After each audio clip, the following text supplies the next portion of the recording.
All right, I'm back with a Herod's Temple complex in time of Jesus. Of course, the outer temple. Of course, you see the temple there. That's Herod's Temple. But this is all the outside of the temple right here. This is how massive the temple was. The complex to it was huge, over 20 stories tall. I mean, that's a huge temple that was built in Jerusalem. Reading about it though, it says this. It says when the Gospels in the Book of Acts refer to entering the temple or teaching in the temple, it is often not a reference to Herod's temple itself, but rather to this temple complex, including a number of courts and chambers that surrounded the temple. These latter structures were great and wonderful buildings referred to by the disciples in Matthew and in Mark.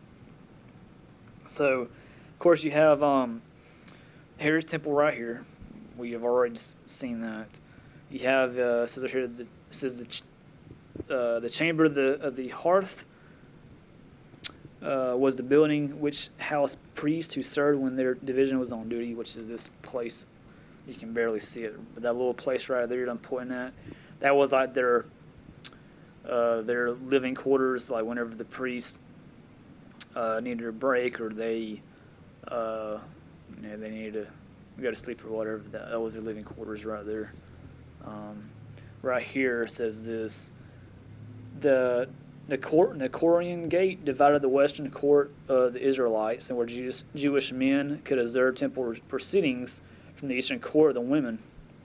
Women were allowed to stand in the southern side of the Nicorian Gate and watch as sacrifices to their purification were made. So that all happened out right there. Right there, the Nicorian Gate. That's where they held a lot of sacrifices at. Right here says the chamber of the lepers was where the procedures for lepers who had been healed were handled. So they're talking about leprosy. People, in the Bible who had leprosy, and they were being healed. It was all being done in this chamber right here. Right here says each of the four massive lampstands were about 86 feet high. That's huge. And the court of the women had a ladder by which to reach the four golden bowls to provide lighting at night. So that's going on in this court right here. These tall things right here, they were like lampstands. They were provided to have light at night.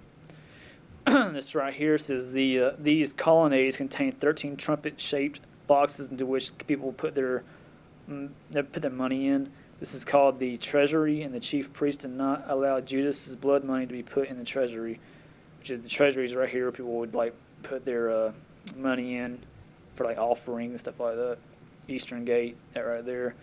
The court of the women was about 233 feet square miles in the courtyard, so it's a huge courtyard capable of holding up to 6,000 worshippers at a time. Its name does not indicate that it was restricted to women, but that they were not permitted to enter further to temple courts. Their presence was normally restricted to the balconies above the colonnades in this court.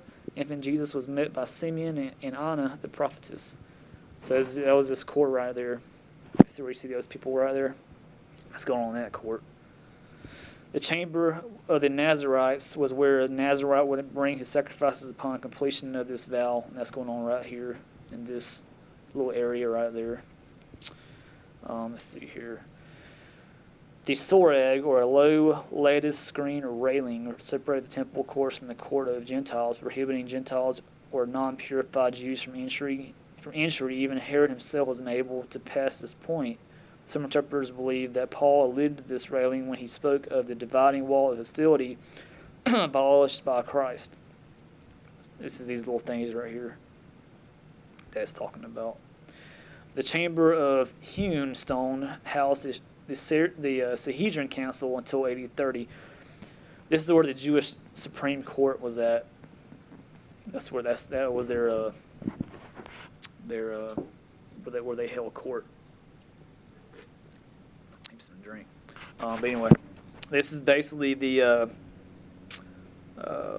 is how big the complex was. Of course, right here you have the Sanhedrin came out to teach the people from the scriptures of this terrace during the Feast of Passovers and Tabernacle.